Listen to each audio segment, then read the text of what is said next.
Good morning बच्चों। Thank you बाबू, बैठ जाओ। आप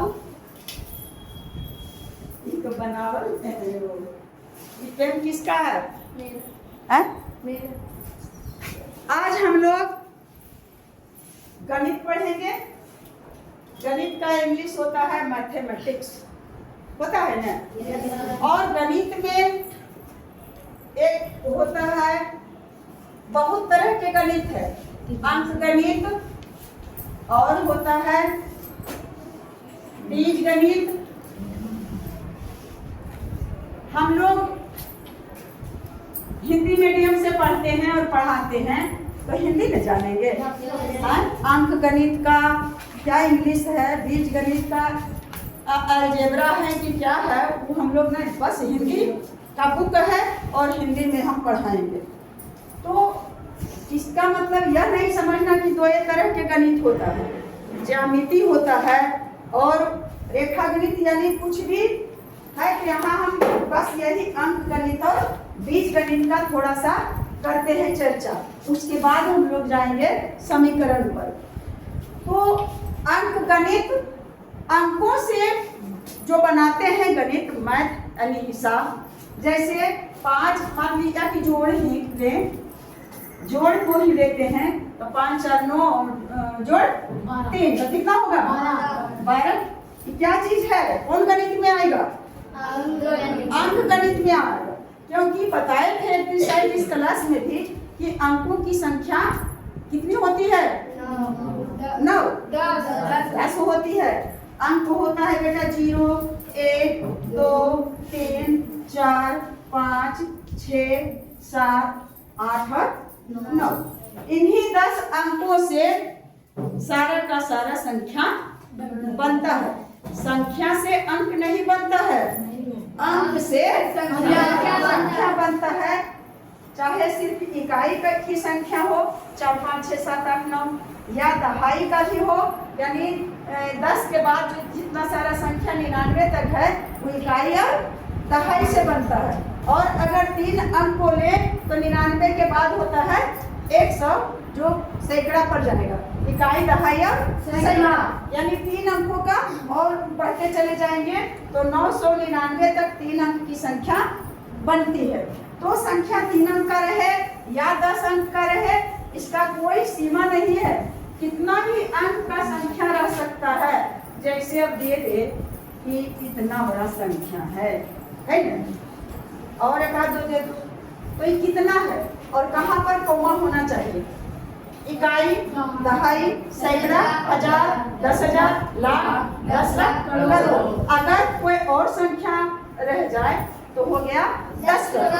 तो 1000 के बाद ध्यान देना कि 1000 रहेगा तो एक अंक पर, जिस पर 1000 जाता है उसके बाद कौमा देंगे, है ना।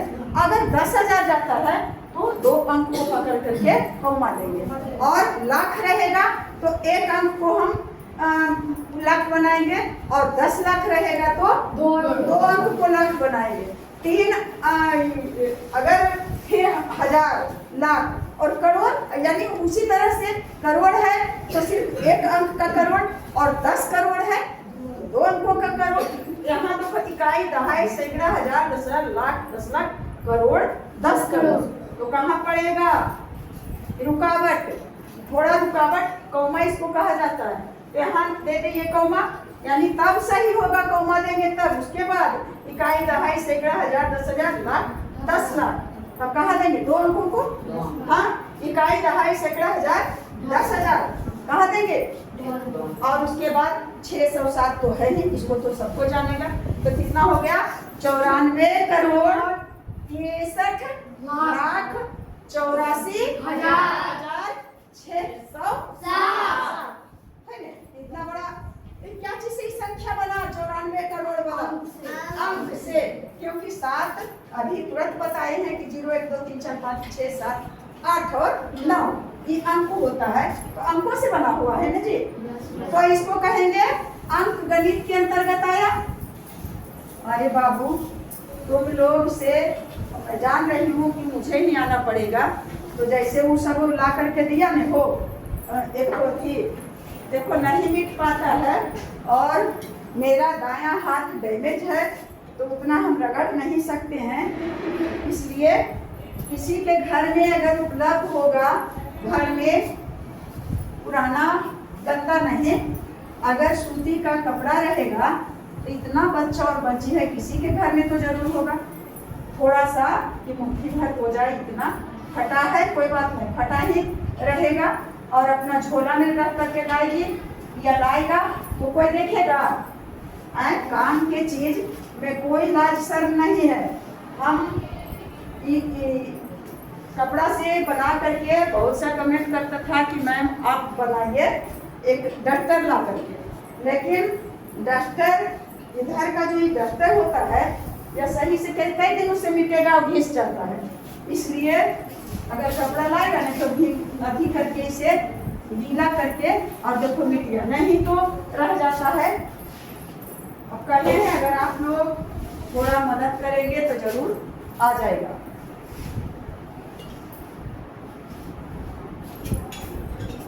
गर्मी बहुत हल्का है हुआ और ठंडा बहुत काफी है ना, ठंड है हो,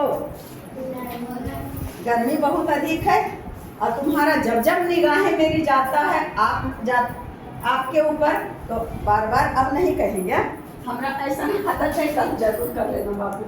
तो अंक से बनी हुई मैथ को अंक गणित कहेंगे और बीज गणित के बीजल गणित, बीज गणित के भी तो कुछ पहचान रहेगा। तो जो ये भी अंक ABCD से लेकर के और Z तक कोई संख्या दिया हुआ संख्या मान लो, अगर इससे संबंधित रहेगा तब कौन गणित में रहेगा? बीज गणित में।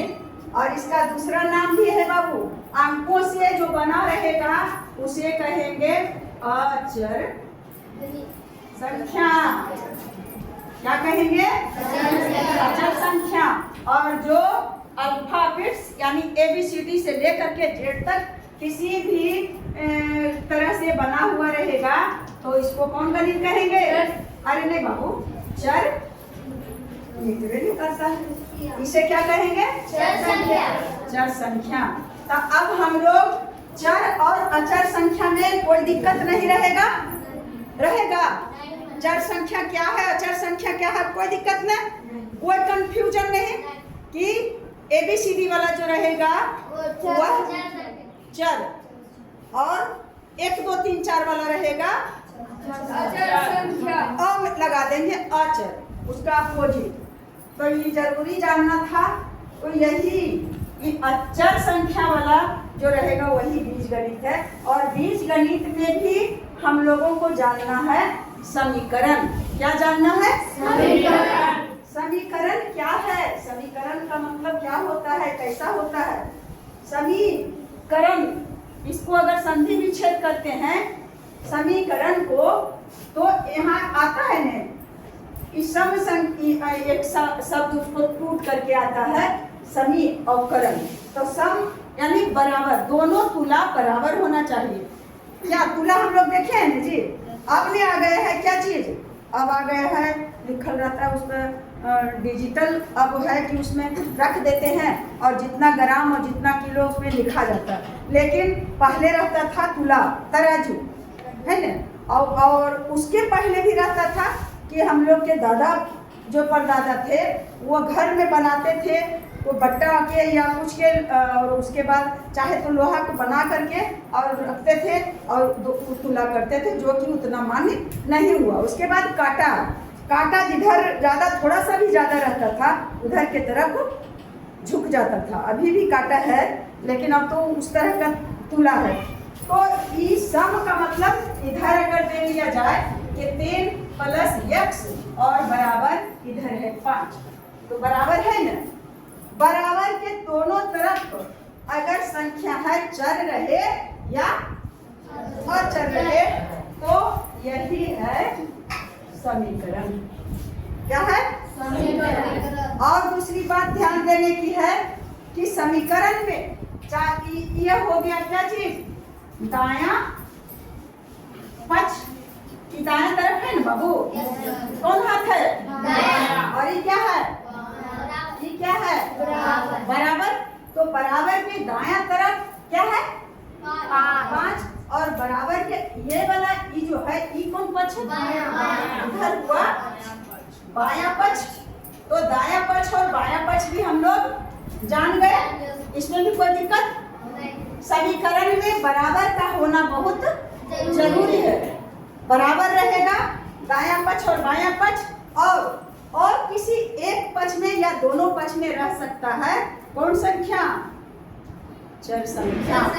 हाँ, चाहे जोड़ रहे, घटाव रहे, गुणा रहे, भाग रहे, कुछ भी रहे, लेकिन ये दोनों पक्ष में किसी एक पक्ष में भी या तो दोनों पक्ष में रहेगा क्या चीज चर संख्या। जैसे यहाँ जो अभी लिखे तुरंत कि 3 + x = 5, समझ में आ गया कि समीकरण है। उसमें जो चर संख्या है यानी इसमें कौन है, इसमें सिर्फ एक पद है और इसमें कई पद है 2 पद है, और 2 पद में एक पद जो है वह चर संख्या वाला है, अचर संख्या है, और दूसरा पद है चर संख्या। तो हम लोगों को यहाँ x कोई जरूरी नहीं है कि x ही रहेगा, x ज्यादा करके x रहता है, ये रहता है, लेकिन y भी रहता है। a से लेकर के t रहे, s रहे, o रहे, p रहे, यानी कुछ भी रह सकता है, उसे क्या कहेंगे चर संख्या।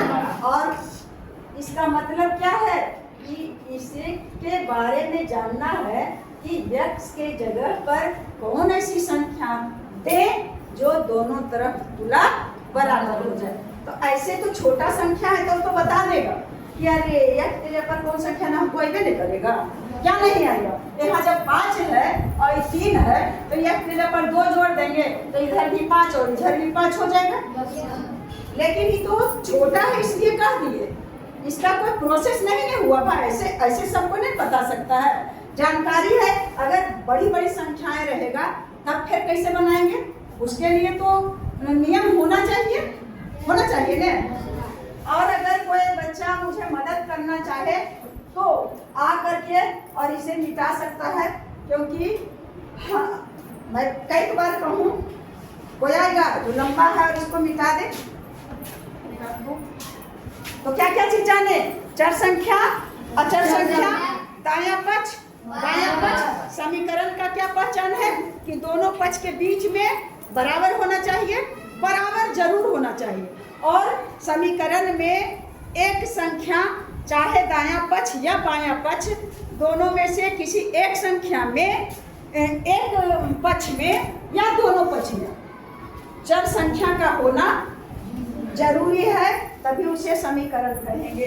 और कुछ और बातें हैं जो जैसे x और +5 और बराबर 4 और -3 ऐसे है ना। तो इसका मतलब उधर बायां पक्ष, इधर नहीं सॉरी बाबू, उधर दायां पक्ष और इधर बायां पक्ष। दाएं पक्ष में सिर्फ कौन संख्या है, अचर संख्या है। अचर संख्या इसका वैल्यू कितना आएगा, 1 आएगा, और इधर x + 5 है तो इसका वैल्यू कर सकते हैं। कोई संख्या रहता तब नहीं इसको जोड़ देते झट से जी, लेकिन x है और 5 है, सोचने वाली बात है ना। तो बताए थे कि कहीं पर एक संख्या चर जरूर रहना चाहिए, तो चर से मुलाकात हो गया, तो इसका मतलब क्या है, वो समीकरण है। समीकरण में जो चर संख्या रहेगा उसी का मान निकालना है, उसी का वैल्यू निकालना है ना, उसी का वैल्यू निकालना है। तो आप जाइए, तो ये बुला रहे हैं और सर हाँ, तो नाम क्या है, नाम मुरारी कौन है जी, आप जाइए तो चल जाइए। तो आप लोग ये बताइए कि गणित एक कहता है कि नीरस विषय है। नीरस मतलब गणित एक ऐसा विषय है जिसमें थोड़ा सा भी रस नहीं है, उसमें मन नहीं लगता है। लेकिन बाबू यह गलत है। गणित एक ऐसा विषय है अगर उसमें हल्का हल्का समझने लग जाएगा तो इतना मन लगेगा, इतना मजा लगेगा कि इसका कोई सीमा नहीं है। हाँ?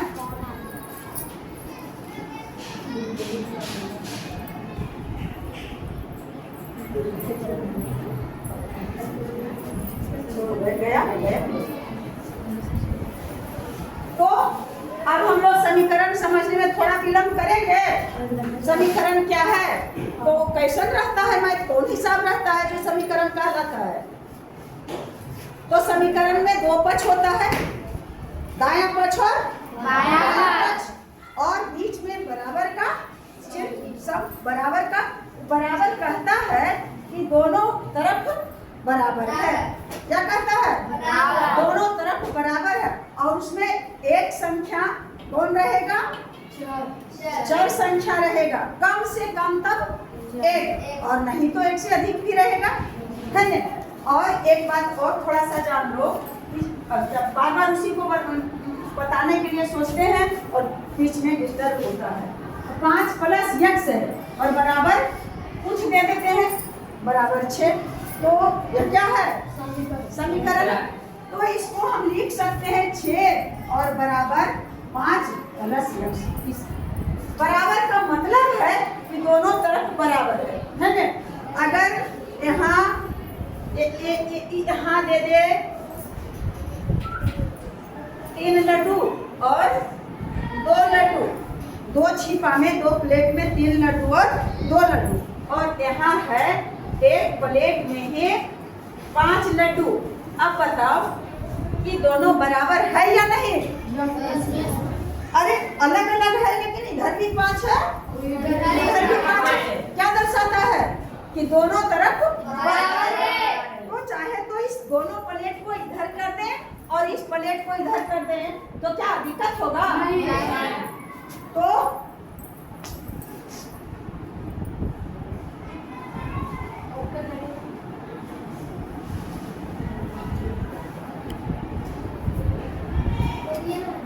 रुकता है कैसे?